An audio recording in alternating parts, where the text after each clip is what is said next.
Pak Ustadz, ada lagi nih yang nanya, kenapa kalau orang dengerin ceramah itu imannya naik, tapi kalau udah siap dengerin ceramah imannya seperti biasa lagi? Itu ada istilah al-imanu yazidu wa yanqus. Iman itu kadang naik secara drastis, kadang juga turun secara drastis. Jadi pertanyaan ini juga pernah ditanyakan sahabat dengan Rasulullah SAW. Ya Rasul, kenapa ketika berada di majelis ilmu gini kami rasa takut kali sama Allah, keimanan kami naik sekali. Tapi kenapa pas keluar dari tempat ilmu ini iman kami balik lagi? Kata Rasulullah SAW, lau kuntum kama kuntum lasafahatkumul malaikah.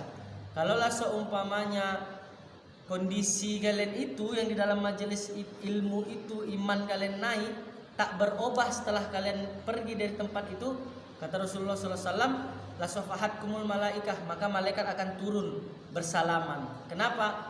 Karena malaikat itu kalau dia konsisten ketaatannya sama Allah, maklum, karena mereka tidak ada hawa nafsu. Sedangkan kita makhluk Allah yang berstatus hamba ini ada yang namanya hawa nafsu. Nah, kalau kita bisa konsisten pula seperti itu, apa enggak turun malaikat bersalaman sama kita?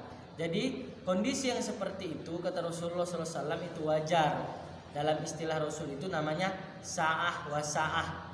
Ada saatnya pas kita nuntut ilmu dengar ceramah itu iman kita naik. Ada saatnya pas sudah keluar daripada penuntut ilmu atau dengar ceramah itu iman kita tak stabil lagi. Makanya ada istilah al-imanu yazidu wa yanqus. Iman itu kadang naik, kadang turun. Tapi kalau bisa pas turun itu jangan turun drastis. Contohnya kayak gini. Kan kalau kita kayak mau buang air besar, kan terasa itu mulasnya kan. Nah, udah terasa itu kan langsung kita buang, langsung pergi kita ke kamar mandi.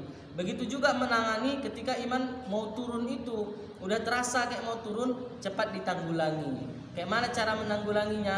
Dengar ceramah, mengaji ataupun yang lainnya. Wallahu a'lam.